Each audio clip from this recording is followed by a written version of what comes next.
Hi everybody, I'm Corinne Blackstone and welcome to my craft room. Before we get started, be sure that you're a member over on my exclusive Facebook group. It's a fun way to ask your questions, share your crafts, check out some exclusive stuff that I post there so you don't want to miss out on that, and I will link it down below for you. Now today's video is really fun because we're going to combine a couple different types of things to create this really fun glass. So this glass is a sublimation glass. I'll link this glass down below, and it is frosted.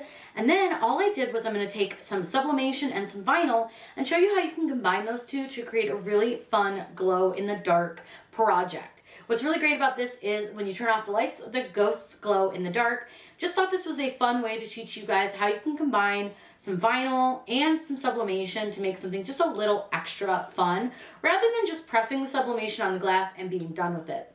We're going to be using CRICUT Design Space and Inkscape for this, so let's go ahead and get started.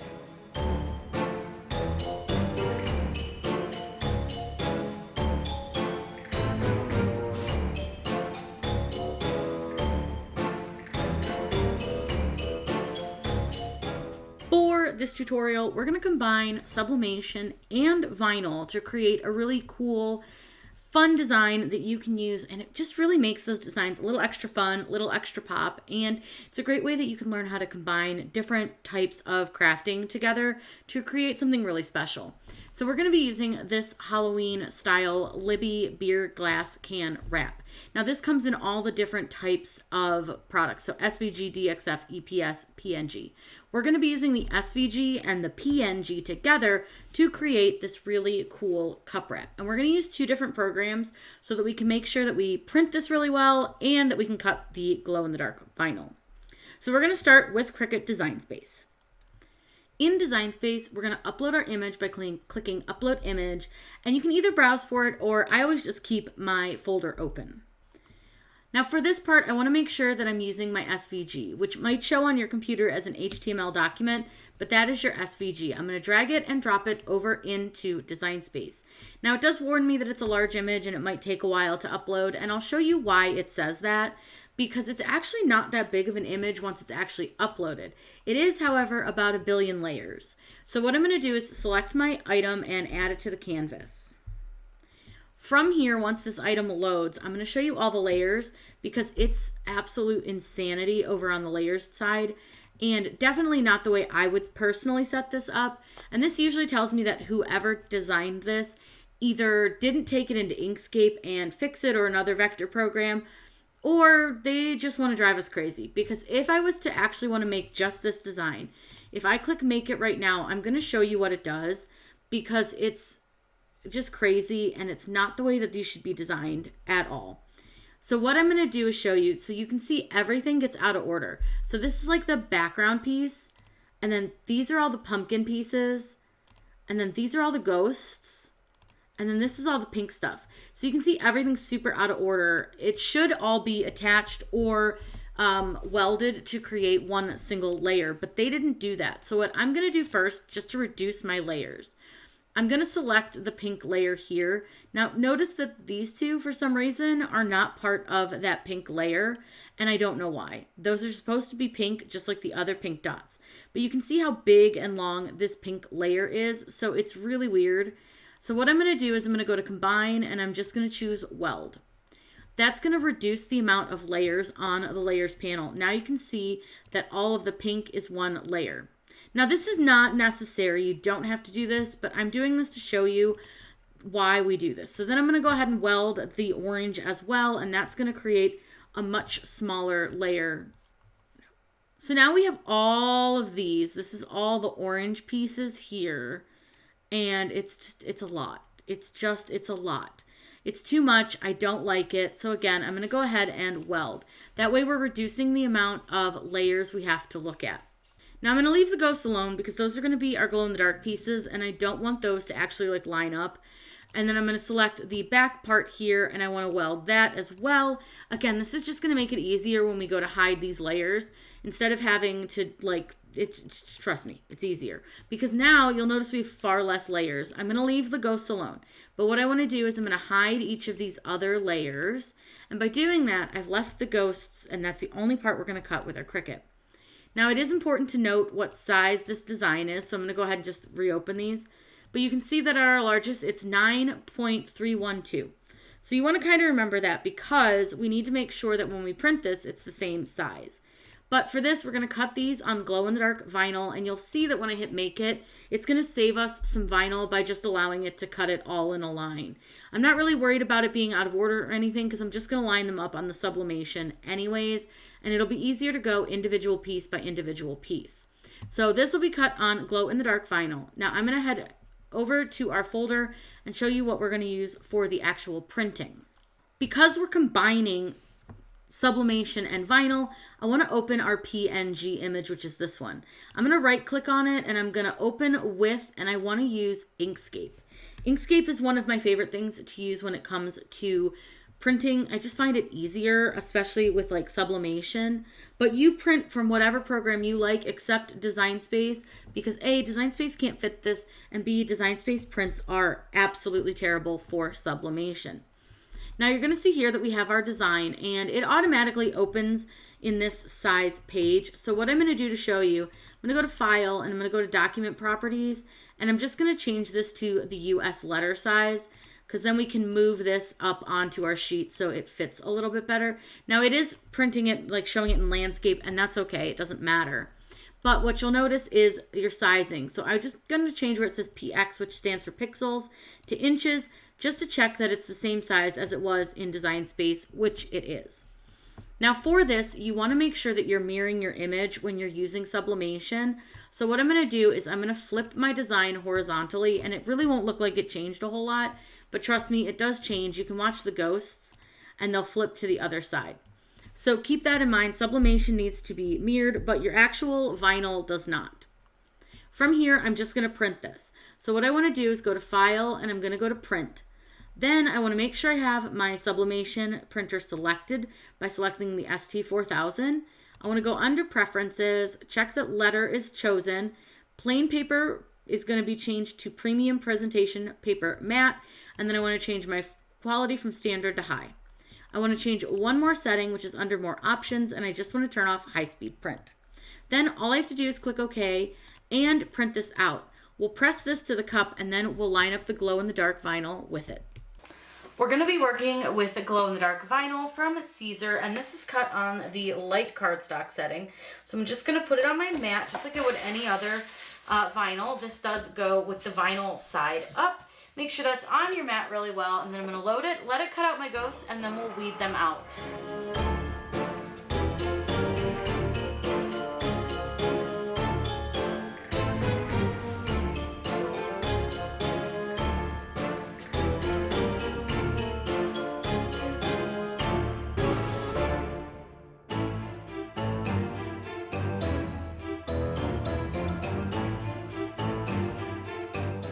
First thing that we'll need to do is cut our sheet down a little bit because it is quite a bit larger than the cup, and you don't have to do this when using a tumbler press, but I do find that it helps when lining it up, especially cutting down the sides because you don't want to overlap your design. So I do cut the sides down, and I'm going to go ahead and cut the bottom and the top down as well. Like I said, you don't have to do this, but this is what I choose to do, and I just find it works a little bit better for me this way. So I'm just going to cut this down to size, and we'll slide these out of the way. Now I do have a piece of butcher paper right here because we'll need that as well. Now this is a frosted cup, and I will link this down below. And what you're going to do is wrap your design around your cup. Now you'll see that I do have some overlap here, so I do want to trim this down a little bit more. Now I'm using an 18 ounce, and this is made for 16, so it might be a little bit tight, but I think it'll be okay. So I'm just going to kind of cut into that design a little bit and just see if I can make it work without having to adjust. And that should be okay. I think that they will not cover anything up. I'm just checking to make sure it's not going to cover up any of the pieces. Now again, if I'm a little concerned about it, I can trim this side even closer if I need to.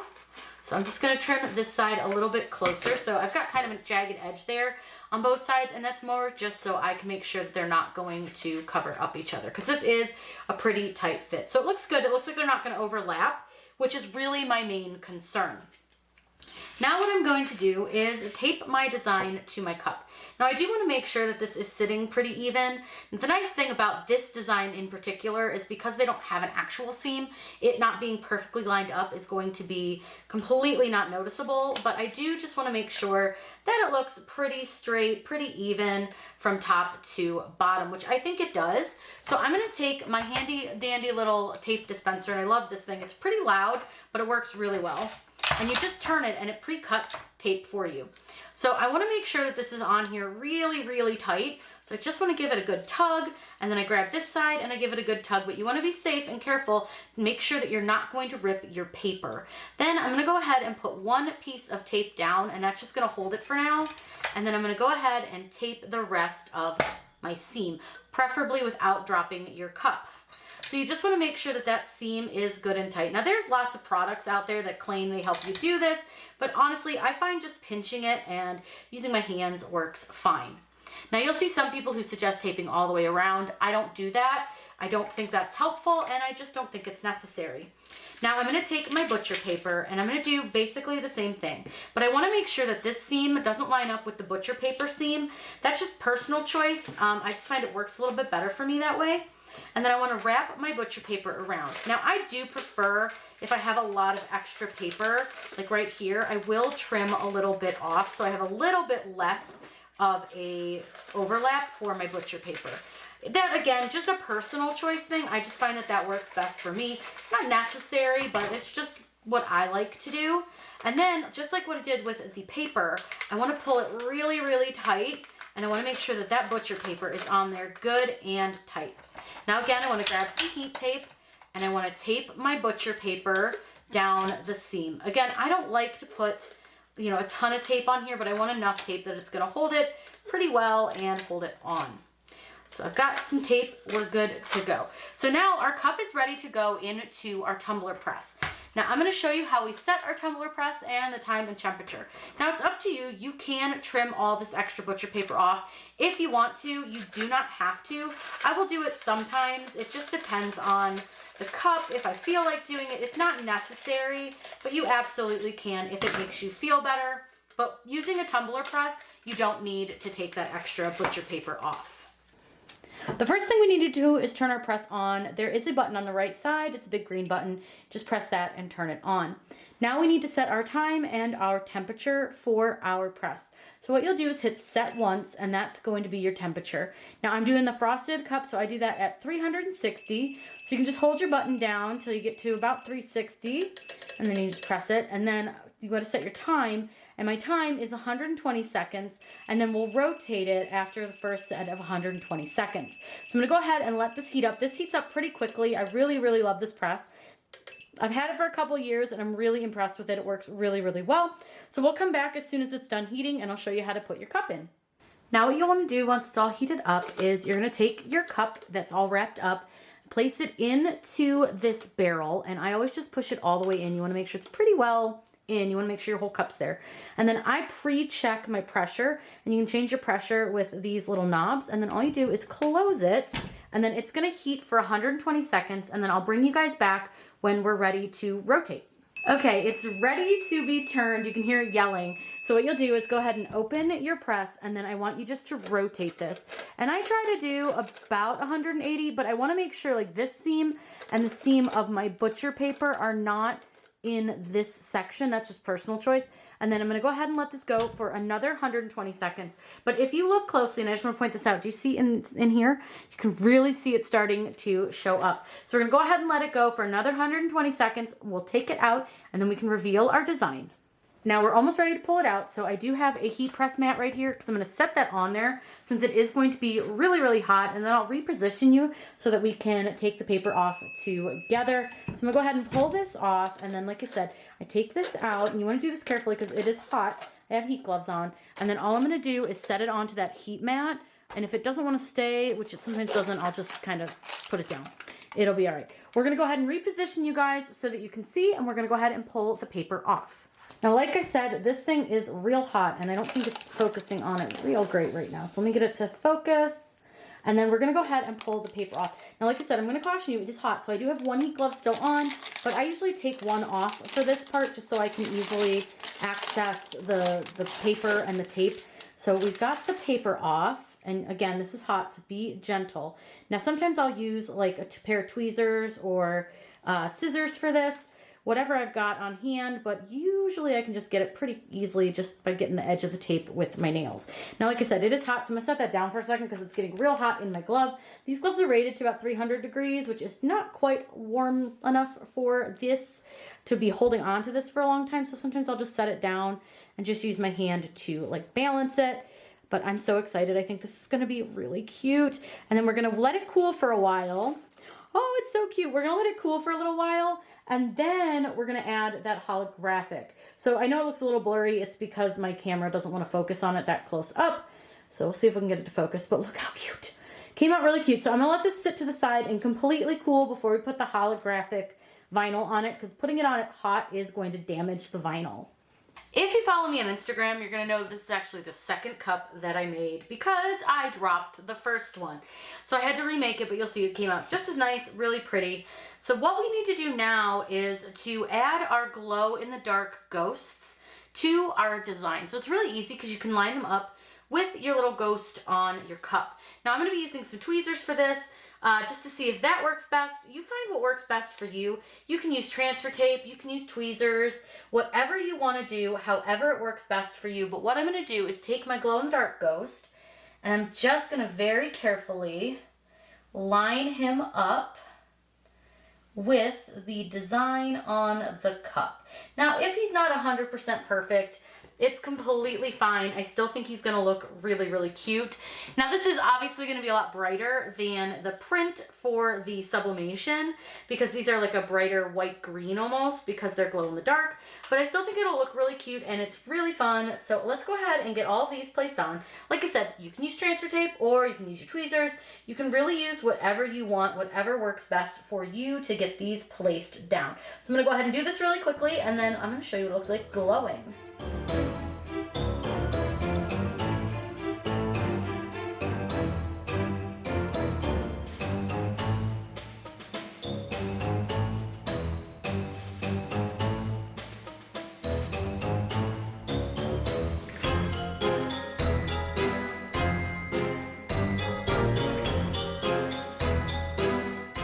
I've brought you out into my basement so that you can see this glow. It's gonna be really, really fun. Are you ready? Let's do it. Look how cute this is. So we just made it so that at the dark times, the ghosties glow. And then if you want to have it showing everything, you can just show that in the light. I think this came out really, really cute. This is super fun, super easy. And I love that the sublimation makes it easy to line everything up so that your ghosts are like nice and lined up where they're supposed to be. If you're not actually like looking super closely at the cup, like you're not holding it, you can definitely not tell that this is any different from sublimation. So it's a nice little fun surprise. If you guys have any questions about this or any of the other things we do here on the channel, by all means, please let me know. I'm always happy to answer those for you. Do you love to use glow in the dark or have you ever used it before? Let me know in the comments. I hope you guys have a wonderful day. And as always, happy crafting.